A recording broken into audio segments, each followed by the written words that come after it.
It was later confirmed that the state-owned China National Offshore Oil Corporation was transporting its massive Hyangshiyu 981, HYSY 981, deep-sea drilling rig to a spot just offshore the Paracel Islands.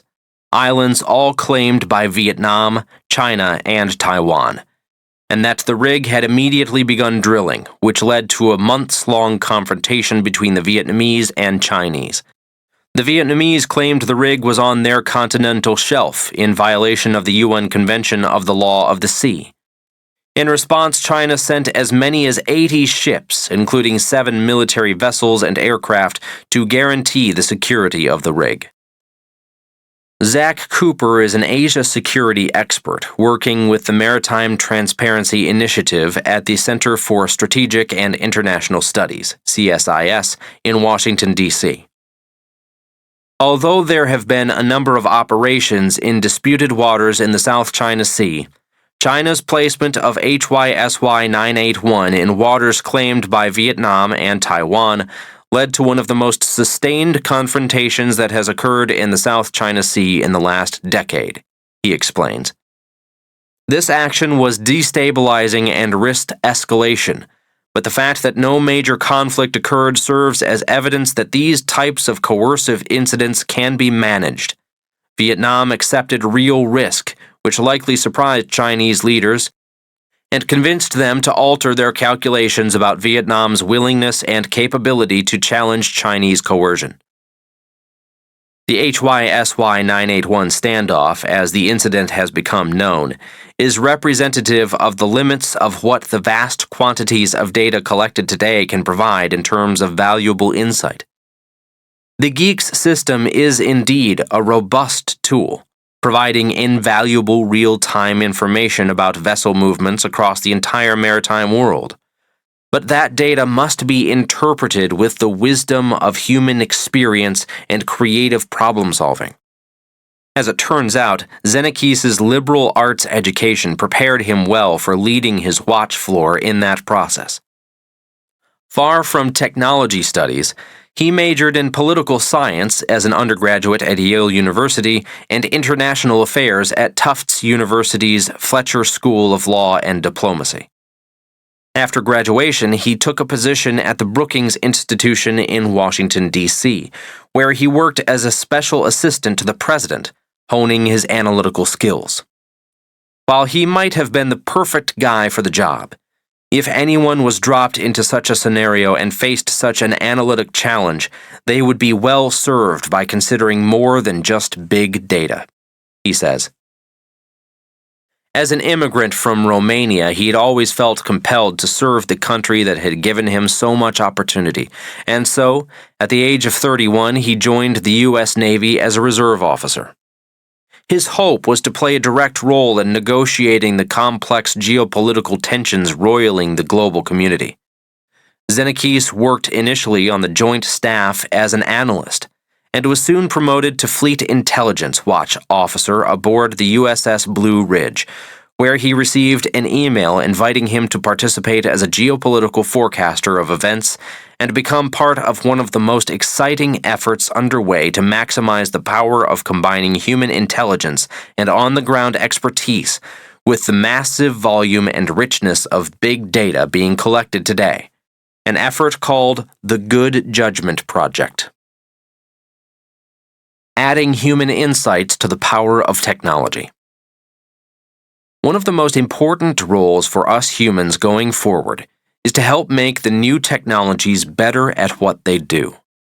This isn't to say STEM is less important, but as our technologies become more accessible than ever before, our ability to apply those technologies meaningfully becomes more important.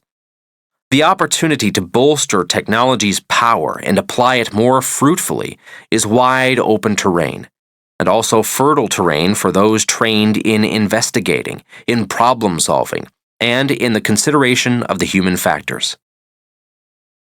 A leader in this endeavor is psychologist Philip Tetlock, a professor of management, psychology, and political science at the University of Pennsylvania. In 2011, Tetlock launched the Good Judgment Project, GJP, with his wife, decision scientist Barbara Mellers, and economist Don Moore. For 2 decades, Tetlock has explored the characteristics and pitfalls of how experts make decisions. He's combined the qualitative insights of psychology and political science with the quantitative methods of analysis to evaluate expert opinion, in particular, when expert opinion is reliable and when it's prone to breakdown. Tetlock spearheaded the GJP with the aim of solving a problem put forth in a competition sponsored by the U.S. Office of the Director of National Intelligence, which specifically directs the Intelligence Advanced Research Projects activity, IARPA. IARPA is the intelligence equivalent of the group known as the Advanced Research Projects Agency, ARPA, which was behind the early electronic communications network that became the Internet. In 2010, IARPA created the Aggregative Contingent Estimation, ACE, program, the objective of which was to dramatically enhance the accuracy, precision, and timeliness of intelligence forecasts on a broad range of event types, meaning international security events like those Zenekis was evaluating in the South China Sea. Tetlock invited Zenekis to join the team he was forming to tackle IARPA's challenge because he had demonstrated an expertise in turning dots on a radar screen into understanding. Anxious to put his abilities to the test, Zenekis immediately signed on to the exciting project, and soon was ranked among the top 2% of forecasters. Each year, IARPA publicly poses 100 to 150 questions on foreign policy topics to elicit crowd-sourced forecasting on, for example, the likelihood of chemical weapons inspections in Syria, or whether a woman will be appointed the next Secretary General of the United Nations. The consensus at IARPA was that the answer to ACE would be a big data solution, meaning that the solution would be found by the application of sophisticated mathematical analysis to the vast quantities of data IARPA had made available to the contestants. Zenekis recounted that what ended up happening was very different. To solve the problem, contributors were given access to IARPA's Integrated Conflict Early Warning System, ICEWS, a large database consisting of historical data about conflict. Teams were given the purview to use any methodology they deemed fit. A number of teams included data analytics experts from top academic institutions in the United States, and they sought purely technological solutions, incorporating a range of analytical techniques, including machine learning. In essence, machine learning is the training of machines to perform tasks autonomously by making enormous quantities of data available to them and then programming them with a set of rules for analyzing it all on their own. Self-driving cars are currently grabbing the most attention, but machines are also being trained to perform many other impressive feats. For example, as we will explore further in Chapter 8, machine learning has enabled Google's DeepMind program, called AlphaGo, to defeat the world champion of the astonishingly complex ancient Chinese board game Go. Until that match, playing Go was deemed well beyond the capability of even the brainiest artificial intelligence machines. The Wharton team took a different approach from all the other groups. Tetlock built on the latest developments in data science, but he went further. He sought the input of thousands of human contributors with a wide range of backgrounds, including Zenekis' experience with ship movements. He used high-level analytics to perform an initial investigation of the data, but he also factored in human expertise. The results of the competition were astounding. The Good Judgment Project was the only team that showed a significant improvement in forecasting events over that of a control group that used the pre-existing method. The other teams weren't performing any better than the baseline. Despite having fancy tech algorithms, they were missing something. What I think was missing was a human element, Zenekis explained over coffee. The GJP result is an inspiring testament that in an era of increasingly intelligent technology, the fuzzy still counts. Or, in the sage words that form one of the mantras of the U.S. Special Operations Forces, humans are more important than hardware. A psychologist with keen insight into the fuzzy strengths and weaknesses of human judgment devised a means of combining the best of what man and machine had to offer. The results were so strong, in fact, that IARPA clawed back the money it had given to other teams and gave it all to the Wharton Group to expand their program. The chair of the National Intelligence Council, and others such as Harvard Law professor and former White House advisor Cass Sunstein, have publicly praised the program. Sunstein went so far as to say it was the most important scientific study he's ever read on prediction. New York Times columnist David Brooks said if he were president, he'd want predictions such as those provided by GJP on his desk. Tetlock took a skeptic's view, interrogated assumptions, and built an approach that combined human smarts and machine-empowered data science. Today, the Good Judgment Project is empowering a number of public and private sector decision-makers to train their own forecasting experts, who can eventually help them predict developments for which they will need to be prepared. Andreas Zenikis now runs the government team. What was interesting, he reflected about the IARPA competition, was that there was an initial assumption that asked, how can we automate this? How can we take the human out of the loop? There was this thinking that they could make the human superfluous. I believe in innovation, but I also believe we shouldn't defer to technological solutions to the point that it takes the human out of the equation, when we still very clearly have a significant value to add. As the GJP now expands its reach into the private sector, its new forecasting inquiries include disruptions in vehicle innovations. In partnership with the Program on Vehicle and Mobility Innovation at Wharton, it's polling forecasters about Tesla's autopilot system software updates and electric vehicle adoption in China. Again, it is pairing the fuzzy and the techie, building atop very real progress in big data, supplementing it with the social sciences. Chris Anderson, entrepreneur, author of The Long Tail, and former editor-in-chief of Wired magazine, argued in 2008 that the vast quantities of data now being collected would make the scientific method obsolete, as the scientific method is built around testable hypotheses. These systems, for the most part, are visualized in the minds of scientists. The models are then tested, and experiments confirm or falsify theoretical models of how the world works. Data without a model is just noise. But faced with massive data, this approach to science, hypothesize, model, test, is becoming obsolete. In his Wired article entitled The End of Theory, The Data Deluge Makes the Scientific Method Obsolete, Anderson argued that an end of theory was inevitable, because with so much data available, analysis will allow for discoveries without the need for humans first postulating what the data might reveal.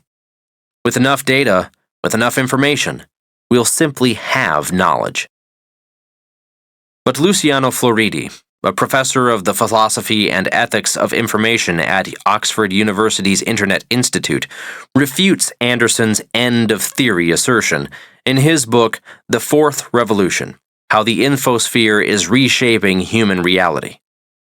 Floridi points out that Anderson's notion is rather unoriginal, and harkens back to an argument made 400 years ago by the English philosopher Sir Francis Bacon, who contended that if one accumulated enough facts, they could speak for themselves without hypotheses.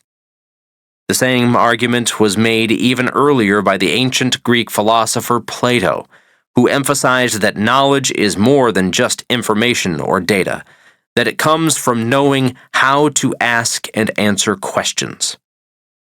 Floridi concluded that this is an old argument and that data do not speak for themselves. We need smart questioners. Floridi's assertion is similar to a statement often attributed to Voltaire: we must begin to judge a person on the basis of their questions, not their answers. A number of breakthroughs in the development of smart technologies in recent years have led to arguments that many human capabilities either have already been surpassed by those of machines or will soon be eclipsed. Instrumental to these developments has been the advent of so-called big data, meaning the accumulation of larger collections of data than was technologically feasible until the creation of vast server farms or data centers, which store this data in what is now ironically called the cloud. At the same time, the migration of business and leisure activity to the web has generated a tsunami of new data to store and to analyze. In addition, increasingly small and powerful sensors are embedded in products of all kinds, from smartphones to cars and household appliances, and are generating data at exponential rates. Our phones and these surrounding sensors can read and write a vast range of data, from visual information to information about the movement of other objects in the sensor's vicinity, as well as environmental conditions and sounds. Some sensors perform what's known as reality capture, where the atoms of the physical world around us are turned into digital bits. Another major development contributing to the flood of new data involves the innovation of ever smaller computer chips and wireless web connectivity. Combined, they are enabling the implantation of objects of all kinds with computing ability, as well as the connection of devices to the web. This is leading to the rapid evolution of the Internet of Things, whereby objects all around us will be able to communicate continuously not only with their manufacturers, but also with one another in machine-to-machine interactions. Already, John Deere is making tractors equipped with guidance systems that steer themselves and with sensors that gather information on soil conditions that is transmitted to the company, where it is analyzed to advise farmers about how to improve crop yields. Some chroniclers of these developments, like Chris Anderson, have argued that the new power of machine learning will fully supplant the human role in analyzing data. I believe the more likely scenario is that humans will find better and more efficient ways to harness the power of big data and machine learning to assist them in tackling a host of outstanding problems that are crying out for better analytics, but require both machines and people. The debate about whether machines will supplant humans stretches back to the middle of last century.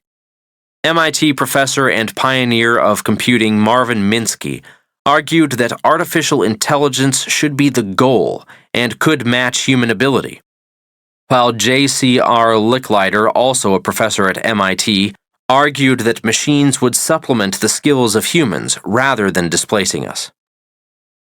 It was a debate over artificial intelligence, AI, and intelligence augmentation, IA. Licklider is considered by many to be the Johnny Appleseed of computing for having planted the foundational seeds for seminal developments in computing, including the concepts of personal computers, the importance of human-computer interaction, and even the Internet. He impacted nearly every aspect of today's technology. In his influential 1960 essay, Man-Computer Symbiosis, Licklider argued that there would be no robot apocalypse, but rather that the resulting partnership will think as no human brain has ever thought, and process data in a way not approached by the information-handling machines we know today. Ever more powerful augmentation is precisely what we are seeing evolve today. The most fruitful work being done with the new technologies combines fuzzy human skills with automated machine ones.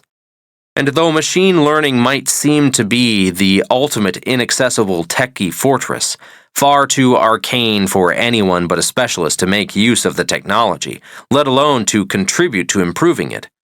In fact, the power of big data and machine learning is being rapidly democratized. Due to the creation of web-based platforms that allow people to pose problems to be solved, even people with no data analysis experience can assist in asking questions of the data and gain access to a trove of experts in data science to provide answers. Kaggle, a company founded by an Australian economist, is one of these platforms. The founder of Kaggle, Anthony Goldbloom, grew up in Australia and attended the University of Melbourne, where he graduated with a degree in economics in 2006. He had not anticipated becoming an entrepreneur, but it turned out that his economics training opened the door that led to his idea for Kaggle. After university, he moved to the national capital, Canberra, and went to work as an economist at the Australian Treasury. "I used to work on things like GDP, inflation, and unemployment," he recalled. None of it was horribly interesting. The Treasury then gave me 3 months' leave to intern for The Economist in London, England, and I wrote an article there on predictive analytics. There were all sorts of interesting data locked up inside companies, and I wanted to play with it. There was a lot of data out there, and these companies likely needed help making sense of it. So did all sorts of other organizations, he realized. Goldbloom decided that he wanted to dedicate himself to giving people access to the best tools for solving real-world problems of all kinds. Soon he was spending his nights and weekends creating the technology that would become the Kaggle platform, and after 6 months of sleepless nights, he quit his job to launch the company.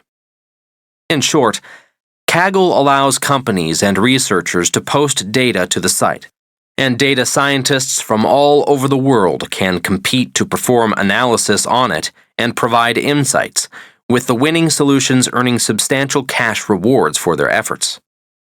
Goldbloom has made data science into a highly competitive and highly paid sport. While companies with sensitive data can pay to host closed competitions for experts behind non-disclosure agreement (NDA) walls, much of the analysis done through the platform is open and available to everyone. Kaggle has hosted hundreds of competitions, and its data scientists have made important headway in solving an array of diverse problems. General Electric, for example, has posted $600,000 worth of prizes on Kaggle, looking for solutions to a number of business challenges. One of those was to help predict runway use and gate arrival patterns for U.S. commercial airline flights.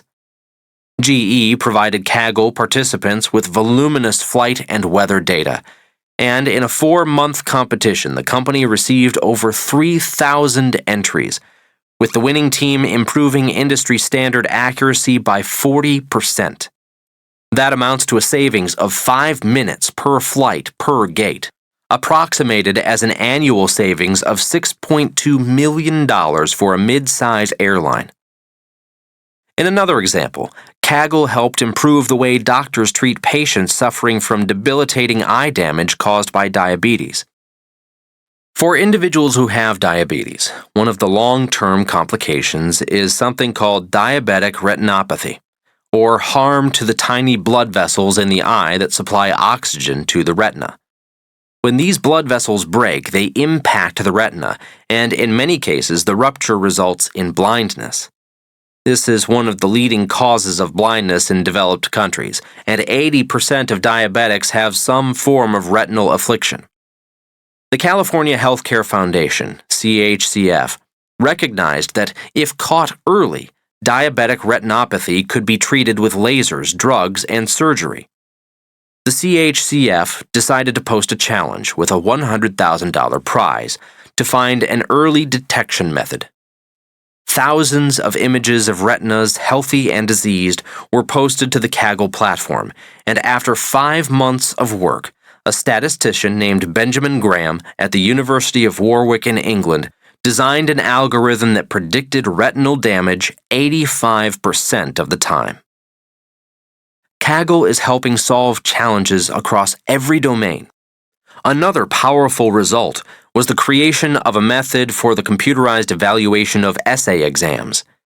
In education, standardized tests typically feature multiple-choice questions, not because these are the best way to test for complex thinking, communication, and collaboration, but because they're the cheapest to grade. Standardized tests are not considered the best way to assess students' knowledge. Essay exams provide a more holistic evaluation of student achievement and are more reflective of skills required in the market. The Hewlett Foundation wanted to discover whether a means could be found for automating the grading of essays without sacrificing quality.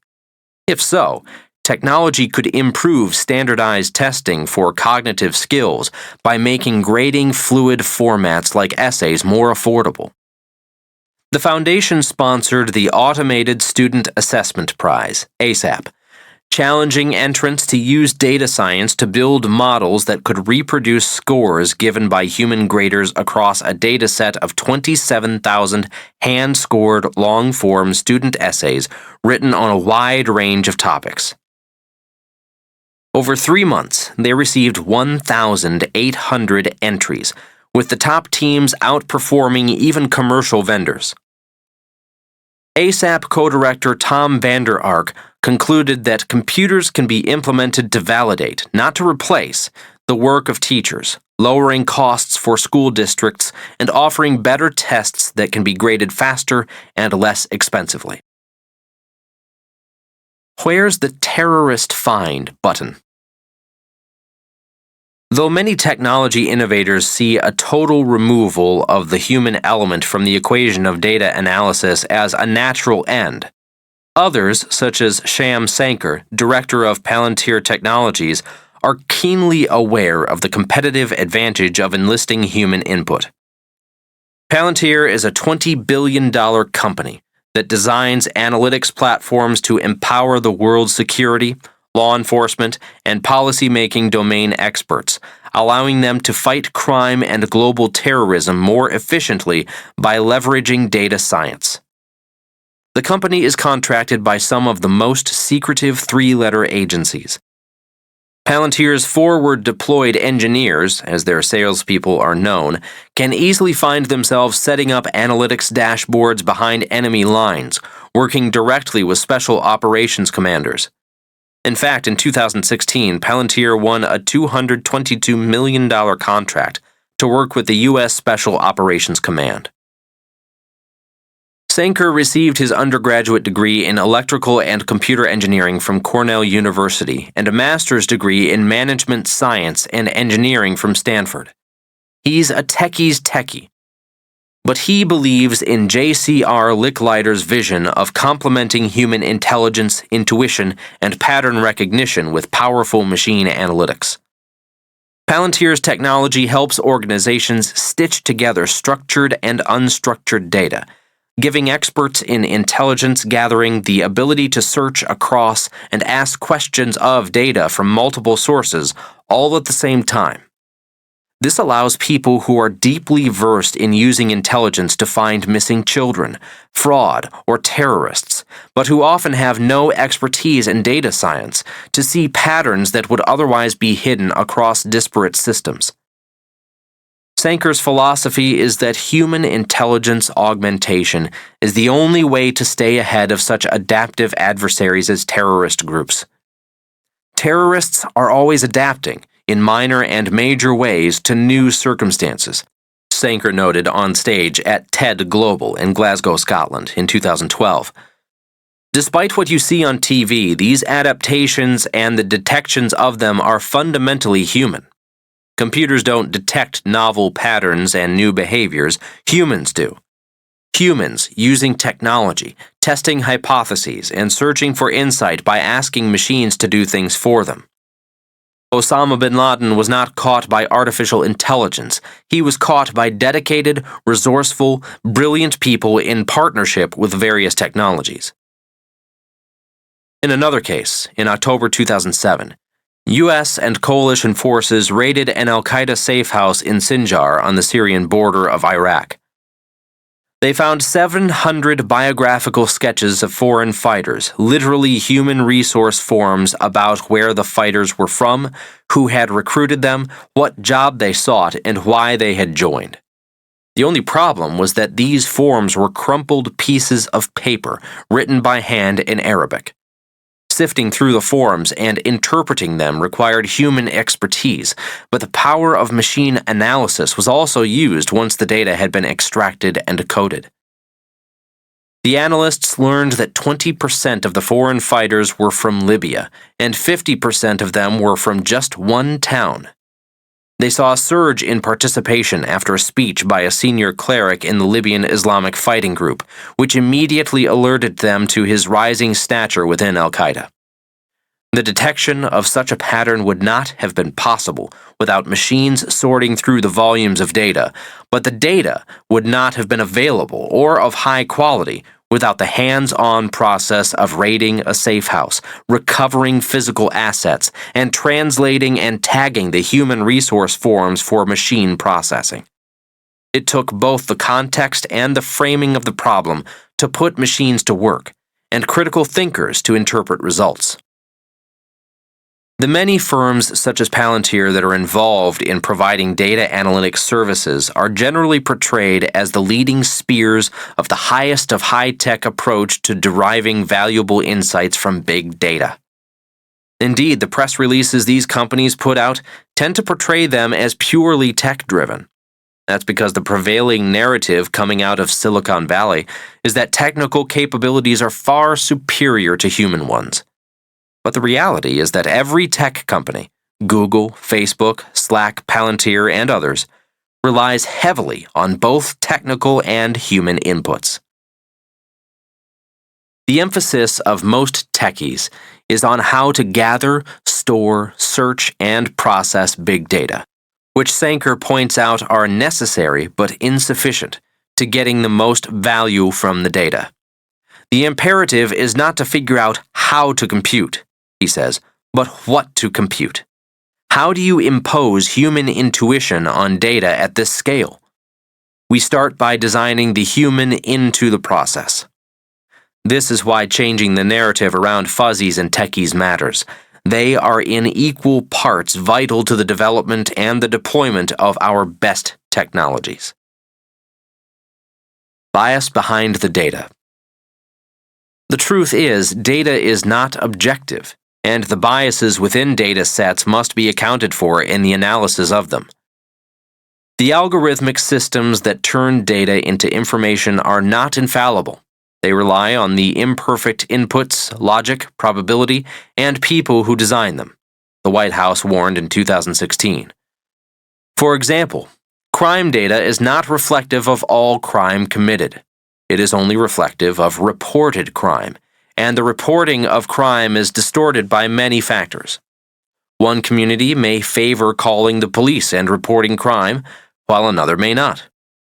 Will heavily immigrant communities that are home to people living in the country illegally call the police into their neighborhoods to address minor types of crime at the same rates as communities that have no fear of their members being deported?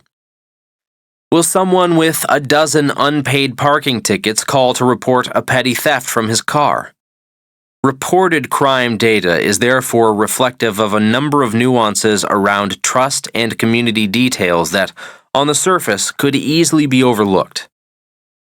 For example, the Bureau of Justice Statistics has found that certain crimes, like hate crimes and sexual assault, are chronically underreported, meaning they're likely to be left out of hotspot maps of reported crime data. The Human Rights Data Analysis Group, HRDAG, is a nonprofit based in the Mission District of San Francisco, which is dedicated to applying rigorous data analysis in order to address human rights violations all around the world, conducted a study of bias in crime data, and how algorithms can amplify bias in the response of police departments. One study, published in Significance, the Royal Statistical Society's magazine, investigated the efficacy of a predictive policing algorithm published by Predpol, a company focused on predicting and preventing crime through data science. The algorithm is intended to inform police departments regarding the optimal locations for deploying officers with the aim of preventing probable crimes. Authors Christian Lum and William Isaac decided to apply the algorithm, which is one of the few to have been publicly released in a peer-reviewed journal, to data that they pulled from the publicly available records on drug crimes in Oakland, California. Blum and Isaac supplemented that dataset by gathering data on the distribution of drug crime in Oakland from a number of other sources, such as the National Survey on Drug Use and Health. Their data showed that drug use is roughly even across all ethnic groups, while the corresponding drug arrests are not. According to a 2013 report from the American Civil Liberties Union, ACLU, African Americans are 3.73 times more likely to be arrested for marijuana possession than whites, even though the groups use marijuana at roughly the same rate. The ACLU blames racial profiling, stop and frisk procedures, and arrest quotas for the discrepancy. HRDAG also found that while drug crime was fairly evenly distributed across the city, drug arrests were concentrated in only a few locations, primarily West Oakland and Fruitville, two predominantly non-white, low-income communities. Therefore, information about where crime was occurring was likely statistically biased, and if police officers were dispatched in higher numbers to those neighborhoods with the higher reported crime rates, as the algorithm suggests, then the bias would be exacerbated, because with more police in those neighborhoods, more arrests would likely be made. The higher arrest data would then be fed into the algorithm, creating a distorted feedback loop because the algorithm would process that information as confirmation that its prediction of higher crime in those neighborhoods was correct, further reinforcing the initial bias. In the first ever report on big data and civil rights, the White House highlighted the powerful new opportunities, but also warned that without deliberate care, these innovations can easily hardwire discrimination, reinforce bias, and mask opportunity. With algorithms being piloted to provide recommendations to judges in San Francisco courts, these considerations go well beyond traditional law enforcement. Technology writer Om Malik calls it data Darwinism, where your digital reputation might become your gateway to access. Kathy O'Neill, former director of data practices at Columbia University's Graduate School of Journalism and author of the best-selling book Weapons of Math Destruction: How Big Data Increases Inequality and Threatens Democracy, takes caution a step further. As she states, "Big data has plenty of evangelists, but I'm not one of them." She argues that algorithms can be, as she says, used as weapons to perpetuate discrimination. They can use math to camouflage bias. O'Neill highlights 5 characteristics these harmful algorithms possess. They target certain groups of people. They're opaque so that the people who are targeted by them don't understand how they work. They affect a large number of people or have scale. Their creators define their success in a way that isn't shared by the people targeted by them, a common definition of success, to save an organization money. And they create pernicious feedback loops. Claudia Perlich, a data scientist and an adjunct professor of business intelligence and data mining at New York University's Stern School of Business, offers another eye-opening example that illustrates O'Neill's point. In a talk entitled "All the Data and Still Not Enough," she discussed a data mining competition she has won on multiple occasions, one known as the Knowledge Discovery and Data Mining Cup. In 2008, Siemens Medical challenged competing research teams to rank order candidate regions extracted from fMRI breast images by the likelihood that they contained breast cancer. Teams were provided a dataset of 100,000 such candidate regions, drawn from 1,712 patients.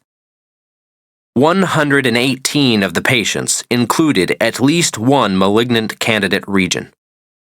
Siemens also told them to look at 117 features in each image, some of which might have predictive ability to show if the patient had cancer.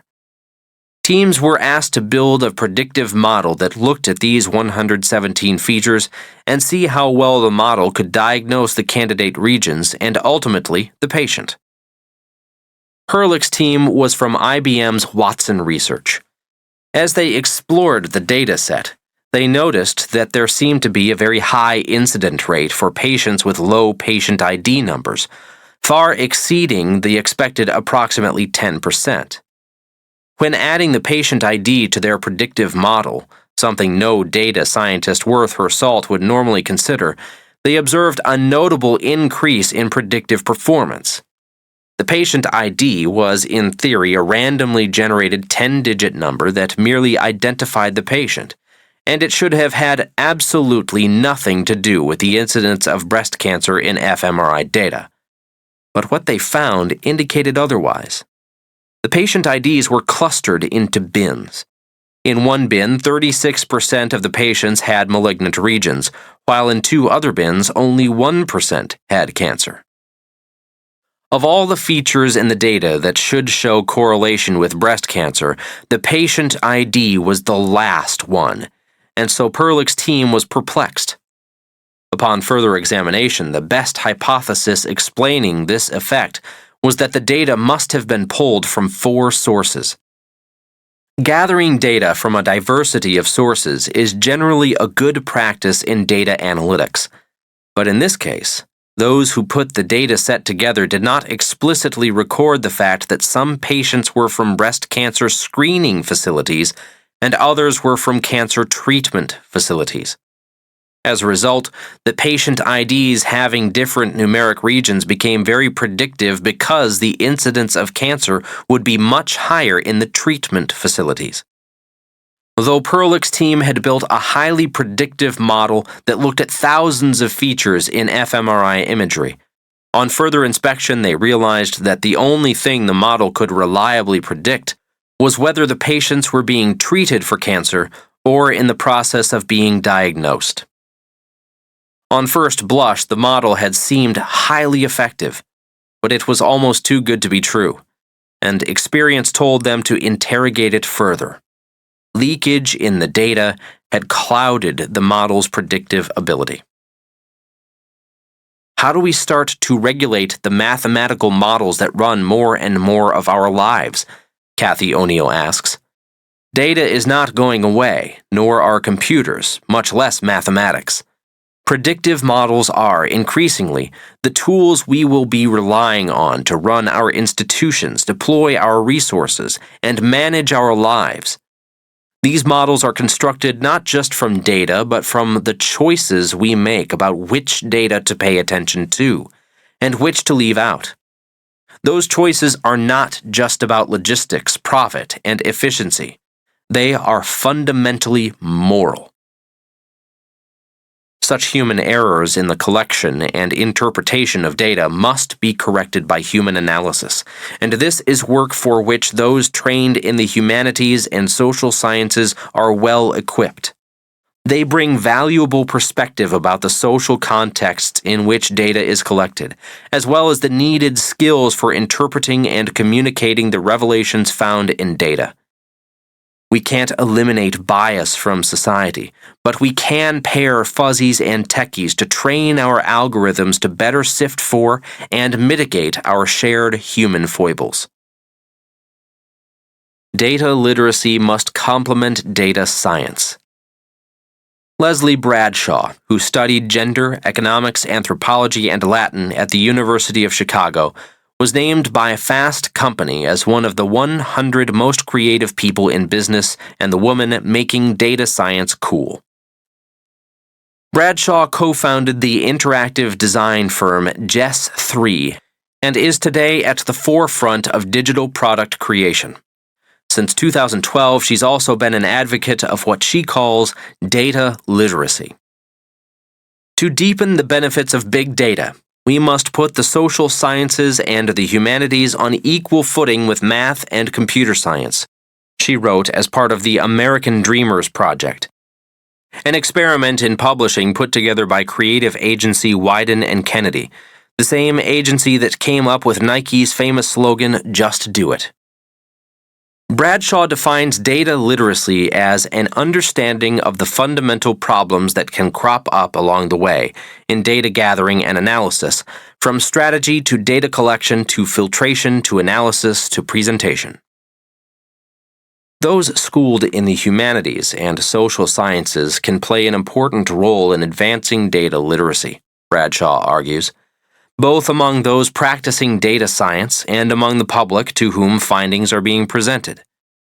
This is because they are especially attuned to the types of social issues and psychological biases that must be factored into the assessment of how data sets have been created, and also because they are particularly well trained in the methods necessary for clearly presenting the findings of data.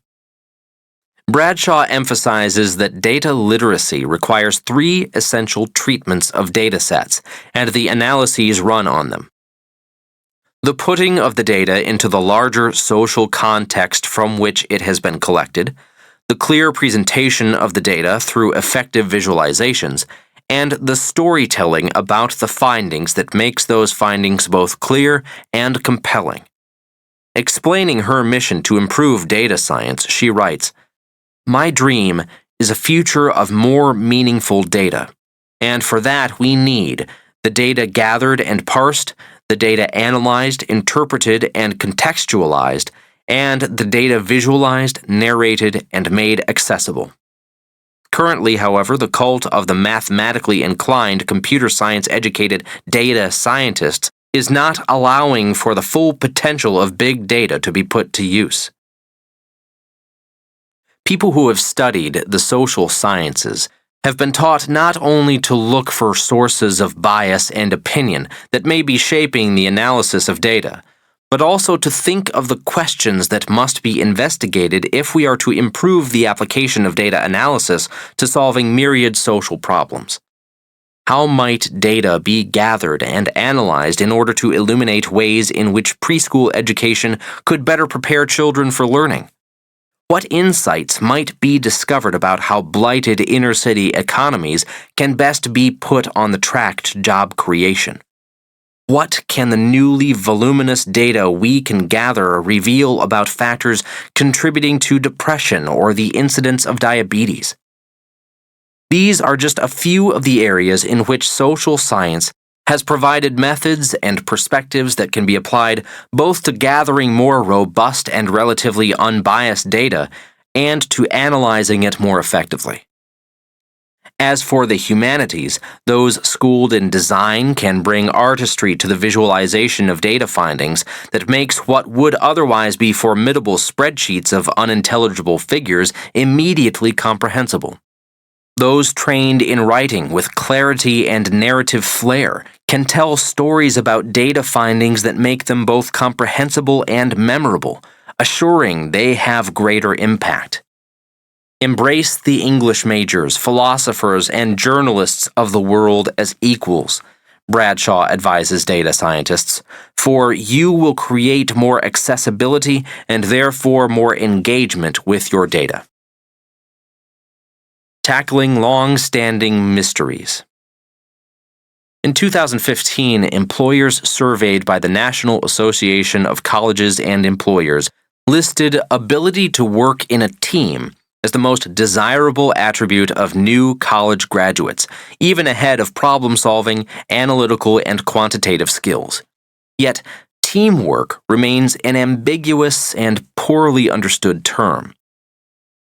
Google launched a study it called Project Aristotle to determine why some work teams perform better than others. Google is a notoriously data-driven company. It even measured the productivity increase when a manager greets his or her new hire on the first day of work. The answer? A striking 15%. Laszlo Bock, the author of the 2015 book Work Rules, and a senior advisor at Google, where for a decade he ran people operations, known as human resources in most companies, says, "We try to bring as much analytics and data and science to what we do on the people side as our engineers do on the product side."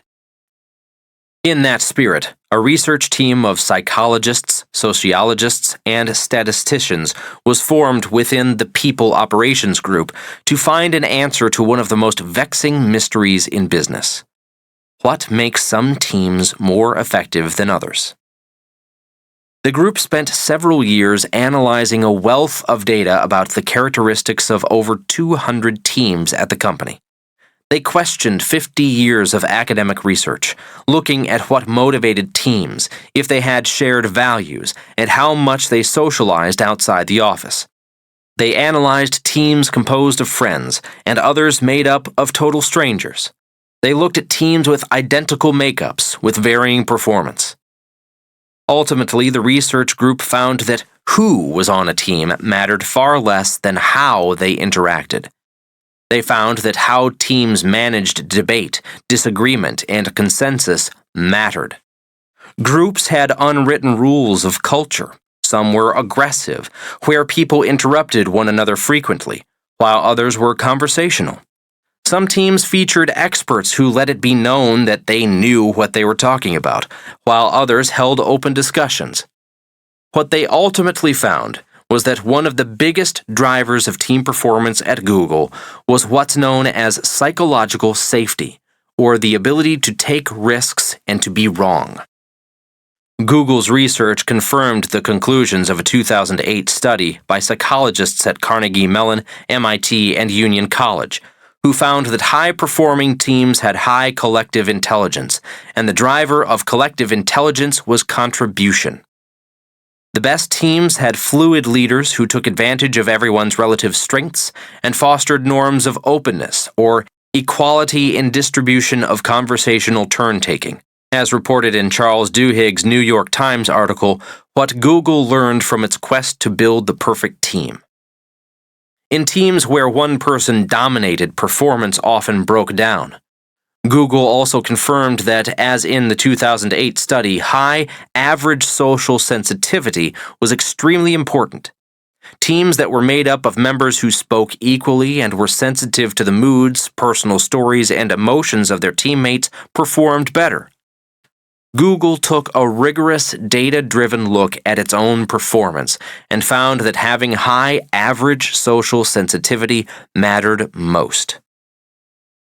There could perhaps be no more compelling testament to the power of combining fuzzy and techie forces than the fact that one of the world's leading companies in both gathering and analyzing data with the professed corporate mission to organize the world's information and make it universally accessible, found that even with the most brilliantly trained analytical minds and the most powerful technology tools, both of which Google employees have in spades, the greatest success comes from attending to human factors like leadership and softer skills. As Project Aristotle uncovered, non-cognitive social skills are of exceptional value to companies. The 1998 Occupational Information Network, ONET, a survey administered by the U.S. Department of Labor, defines social skills as 1. Coordination, 2. Negotiation, 3. Persuasion, 4. Social perceptiveness. David Deming, a professor of economics at Harvard's Graduate School of Education, has evaluated the benefits of social skills by looking at team production, where workers with comparative advantages in performing certain cognitive tasks better than their peers trade tasks. Traditionally, trading tasks is seen to have coordination costs, but Deming argues that social skills act as a kind of social anti-gravity, reducing the cost of task trade and allowing workers to specialize and co-produce more efficiently. In essence, social skills grease the wheels of teamwork, bringing down the costs of collaboration. As our technology does more routine work, we're left with non-routine, complex work for which we each harbor different passions and abilities. Teamwork, trading tasks, and consequently social skills are increasingly important in this world.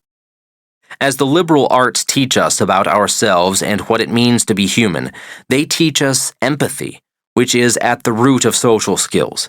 It is such social skills that facilitate task trading, collaboration, and therefore greater productivity. In considering how we account for gaps and biases in our data, in how we should administer new tools, and in how we build our teams, we must appreciate the crucial role of the fuzzy as a complement to the techie. 3. The democratization of technology tools. I first met Peter Platzer, the founder of Spire, a startup pioneer in sending small and relatively inexpensive satellites into space, sitting in a San Francisco cafe appropriately called the Sextant, named after the device once used by sailors to navigate by the stars. Spire is deploying small satellites that can help fill in disconcerting gaps in the tracking of ships at sea that have continued to persist despite the advent of Global Positioning System (GPS) technology. Improved maritime domain awareness can mitigate piracy, illegal fishing, and human trafficking, and vessel tracking is just one of Spire's prospective uses. Onboard sensors, which measure the bending of radio waves bounced through the atmosphere, are also helping improve the accuracy of weather forecasts. These soundings, or collections of raw atmospheric pressure and temperature data, can feed into weather prediction models, not only helping people plan for beach holidays and ski trips, but also helping inform industries such as agriculture and insurance. Peter and his founding team at Spire are a testament to how accessible so many technology tools have become, allowing people from all walks of life to spearhead the development of many exciting innovations today. Innovations that tackle problems well beyond the traditional scope and expectations of Silicon Valley that are crying out for solutions. Satellites have been among the most sophisticated and inaccessible of all technology tools. They're not only incredibly expensive to build, but they must be launched by rockets, and the cost of launch alone can range from about $55 million to $260 million, depending on the size and weight of a satellite. The result has been that even as powerful as the ability we now have to monitor conditions and events on the planet's surface from space is, there remain many limitations due to the cost constraints of sending up more satellites. Access to satellite time is also prohibitively expensive for many companies and organizations that could benefit from their capabilities, due to the comparatively short supply for the demand. Spire has been able to build much smaller satellites that are still powerful tools because many of the highest tech components required have been made so affordable and so comparatively easy to package into products. To consider how these small satellites can be used to help solve a host of thus far intractable problems by collecting and democratizing new types of data, let's take a close look at the issue of ships that go missing. Since the beginning of navigation, the sea has been a siren, beckoning humanity to sail across and over the horizon. But the globe's vast expanses of open water are as treacherous as they are bewitching, and tracking ships as they traverse the roiling, storm-tossed waters has always been a vexing problem. From as early as 31 BC, when Roman General Agrippa's naval attack on the forces of Antony and Cleopatra at Actium, in modern-day Greece, put Augustus Caesar on the throne as the first emperor of the Roman Empire, the secrecy with which ocean-going vessels can maneuver has been one of the most challenging security issues, both for naval commanders and for commercial shippers. These days, satellites continuously scan the seas, but there are many holes in their coverage, and ships frequently go missing, sometimes to gain a commercial advantage, and other times due to foul intent. The Democratic People's Republic of Korea, or North Korea as it's more commonly known, has caused international scandals by hacking into Hollywood studio email accounts and testing ballistic missiles without warning. The country is also complicit in clandestine activities on the high seas, specializing in smuggling arms and trafficking narcotics. International security experts were alarmed when a North Korean ship called the Mudu Bong disappeared off the electronic commercial shipping grid for 9 days in July 2014. Under international maritime law, ships are required to be equipped with transponders that send regular, programmed signals using what is known as the Automatic Identification System, AIS, a global communications network that helps provide safety and tracking on the open ocean. Transponders don't usually turn themselves off, so foul play was expected regarding the Mudu Bong. This wasn't the first such occurrence. North Korean naval commanders have a history of such misbehavior. Perhaps the most infamous incident involves the Cheongcheongang, a 509-foot ship capable of carrying over 9,000 tons of cargo. The massive vessel disembarked from its slip in the North Korean port city of Nampo to enter service in 1977, launching into a storied career of arms trading, safety infractions, and other such violations. The ship was registered to Pyongyang-based company Cheongcheongang Shipping, which is widely understood to be a front organization run by the storied Central Committee Bureau 39 of the ruling Korean Workers' Party, often referred to by the Orwellian moniker Office 39. Office 39 routinely engages in illegal activities to generate hard currency for the government. Basically, it's a highly organized crime syndicate set up and run by the North Korean regime that, until his death in 2011, reported directly to Kim Jong-il. Its money-making schemes have been creative and highly adaptable from year to year. Sheena Chestnut Greitens, a researcher at the Brookings Institution and the University of Missouri, has linked its operations to everything from making methamphetamine and the best counterfeit U.S. dollars in the world, so good the U.S. Secret Service calls them supernotes, to trafficking in endangered species, engaging in insurance fraud, and manufacturing knockoff cigarettes and consumer goods. It's even sold counterfeit Viagra, and the Washington Post says it works. Andrea Berger, a North Korean expert at the UK's Royal United Services Institute, a think tank, says, Office 39 is extremely important. It's generally regarded as the regime slush fund. According to an official European Union Commission implementing regulation against North Korea, Office 39 has representation in places as far-flung as Rome, Bangkok, and Dubai, and its subsidiaries are involved in facilitating North Korea's proliferation financing projects, circumventing U.S. sanctions, laundering illicit money through offshore banks in Macau, and using that money to fund the state's nuclear weapons ambitions. In March 2009, Somali pirates chased the lumbering and aging Cheongcheongang through the Arabian Sea, firing guns and rocket-propelled grenades from surrounding speedboats. Unlike the case of the 2009 hijacking of the Maersk, Alabama, made famous by the movie Captain Phillips, the Cheongcheongang repelled the pirates. But due to reported damage from the attack, the vessel made an unannounced stop in Tartus, Syria. North of Lebanon on the Mediterranean coast, Tartus was a troubling port of call for the wounded ship, because it's also the site of a large Russian naval base. In fact, it's the largest outpost of Russian power in the region, and its only military installation outside of the former Soviet Union.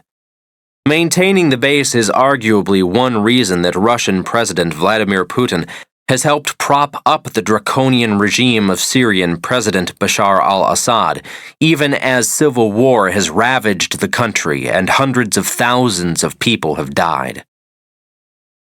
The vessel's stop seemed suspicious, and some maritime analysts doubted that it was made due to the need for repairs.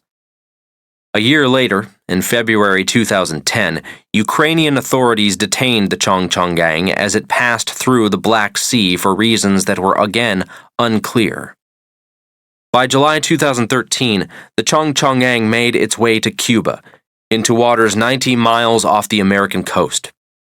For 10 days after leaving Cuba, the ship went missing from the E.L.V.I.S system, having turned off its AIS transponder. Then, as the ship was attempting to leave the Gulf of Mexico to begin its 8,000-mile journey back to North Korea, it was spotted near the Panama Canal by Panamanian authorities. After an intense 5-day standoff, Panamanian officials boarded and combed the ship. At first, it appeared to be carrying only 200,000 sacks of brown sugar in its massive hold. But aware of the ship's reputation, the searchers dug further, and hidden amidst the sugar they found 2 Soviet-era anti-aircraft missile batteries, 9 disassembled air defense missiles, 2 MiG-21 fighter jets, and 15 engines. While the North Korean government claimed that Cuba was simply sending the old parts to North Korea for repair, many experts asserted that Cuba had clearly violated UN sanctions banning the sale of weapons to North Korea. Because of this history, when only a year later the Mudu Bong went off-grid, the working assumption was that it could have been up to similar misdeeds. The ship was heading north from Cuba toward the United States when its signal went dark and the captain lost his bearings, or so he claimed. The transponder turned on again only after the ship accidentally ran aground on a reef off the coast of Mexico. Its hull was empty, so it's impossible to know what kind of cargo it had been carrying. But the fact that a major foreign ship that could have easily been loaded with weaponry could secretly approach U.S. shores illustrates the security imperative of improved maritime tracking. Supplemented by GPS and imagery data, Spire's relatively inexpensive satellites offer an additional ability to provide that service, plugging the gaps between land-based surveillance systems and space-based signals intelligence. Because of the curvature of the Earth, land-based AIS systems can typically only see ships within 50 miles of shore, which doesn't come close to covering the 200 miles of the exclusive economic zones that give countries special rights over the use of the waters along their coasts. What's more, the satellites responsible for tracking ships beyond that 50-mile range take readings far less frequently than desired. This isn't by choice. The scanning frequency is limited by the number of satellites in operation, so constrained by the great expense of both building and launching them. In fact, ships not only can but also do regularly disappear off the tracking grid, and it's nearly impossible to determine where they travel. If a ship is moving at a manageable speed of 30 knots, then from the time of the last AIS reading, that ship can travel anywhere within a roughly 200-mile radius. That might not sound like much, but because a ship is free to move in any direction, that radius of 200 miles equates to a search area of 125,000 square miles. This not only makes locating North Korean ships like the Chongchongang and Mudu Bong that turn their transponders off highly improbable, but also hampers search and rescue missions for ships in trouble. The small satellites, often called nanosatellites, that Spire and other firms are building will eventually make the costs of expanding coverage and taking readings much more affordable. Because the ocean scanning frequency is a function of how many satellites are in orbit, and the costs of deploying nanosatellites fall, it becomes both less cost-prohibitive for firms like Spire to deploy many satellites, and less expensive for companies and governments to purchase access to this enhanced signals intelligence. Other sensors already aboard Spire satellites make many additional kinds of readings possible, such as providing better data about emerging weather patterns and more rigorous scrutiny of illegal fishing, and can offer access to these various data streams on a subscription basis, just like Amazon Web Services might offer cloud computing. In a country like Indonesia, which has 17,000 islands, subscription data streams from space are perhaps one of the only scalable ways to manage illegal fishing within its waters. Spire is a company that represents how the increased accessibility of technological tools is opening the field of innovation up to anyone who, with a good education and a good idea, can apply the tech to a problem that needs solving. Platzer didn't study at a classic liberal arts institution, but he did study a pure science, physics, one of the core scientific principles of a liberal arts education. The debate over the importance of more STEM graduates has tended not to acknowledge that the pure sciences, physics, mathematics, biology, geology, and many others, are in fact part of the liberal arts canon. A false dichotomy has been promulgated. There is an essential difference, however, in the liberal arts approach to STEM education, which is that students are not advised to think in strictly vocational terms about their studies, but rather are encouraged to take courses in the humanities and social sciences as well, and required to do so at many liberal arts schools, helping them to appreciate the value of these other fields of endeavor. More fundamentally, they are encouraged to follow their passions in deciding how to apply their learning. Platzer is a physicist who chose to apply his scientific training to a passion for space, and some of those around Platzer and the Spire leadership are clearly hardcore techies, those that studied and deeply understand the nuances of electrical engineering, for example. But just as many provide the context as to how Spire's new data will be applied. These individuals, such as Teresa Condor, who today runs corporate development, have studied subjects like international trade and development. They might understand a subject such as illegal fishing or human trafficking, and they provide the impetus to orient the company's data around solving a dire challenge. They help ensconce the product in parts of the economy that are ripe for change, such as better understanding real-time flows of trade and how weather patterns affect markets. What's important to note is that the evolution of technology and the rapidly declining cost of increasingly powerful sensory devices have made possible the progress of the budding commercial space industry, and opened it to individuals not traditionally versed in rocket science or space technology. It has become possible to create smaller satellites using off-the-shelf components, which are much less expensive to launch, and these satellites collect data that can be applied to all sorts of ideas and markets. For example, Condor's background in international trade, having studied it at Columbia's School of International and Public Affairs and the London School of Economics, and her work running Citibank's Latin America Trade Syndications desk undoubtedly helped the team at Spire understand the value of real-time satellite data on shipping locations. While a vital and hard-working team of techies assembled the pieces, it was Condor's experience negotiating shipping contracts while living in Bangladesh with the U.S. Agency for International Development, USAID, that gave meaning to the scope of what the satellites could do. There is enormous value in gathering richer data sets provided by more satellite coverage, but understanding the applications requires a consideration for global conditions and events. And many of these experts are fuzzies, like Teresa.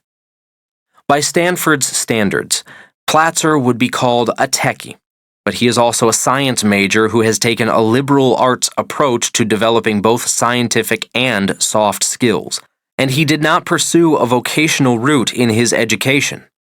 Today, he is a leading innovator in one of the highest of high-tech fields, but his brilliance has been in surrounding himself with fuzzies as well as techies to apply space data in rich, new ways. Companies like Spire are possible because comparatively tiny and cheap off-the-shelf versions of satellite components have become available to the general consumer. They don't have to be specially developed, and these components give the smaller satellites powerful capabilities at greatly reduced cost. While earlier satellites were generally the size of small cars, costing millions of dollars, Spires are the size of wine bottles and cost only hundreds of dollars to build. As Platzer told Space News in 2015, "It's the iPhoneization of space. We can change what our satellite does remotely on Earth by changing the software." The rapid development of commercial spaceflight, such as the rocket launching service offered by Elon Musk's company SpaceX, also made sending the satellites into orbit economically feasible. Nanosatellites are so small that they can piggyback onto larger payloads, ride-sharing into space at comparatively low cost. With roughly 20 nanosatellites deployed in 2016, Spire is growing quickly and planning to ultimately deploy a network of over 100 satellites. Indeed, entrepreneurship is always a risky endeavor, but with the new tech tools that are so accessible to anyone with a passion for an idea, The possibilities for joining the vanguard of innovators are truly unbounded.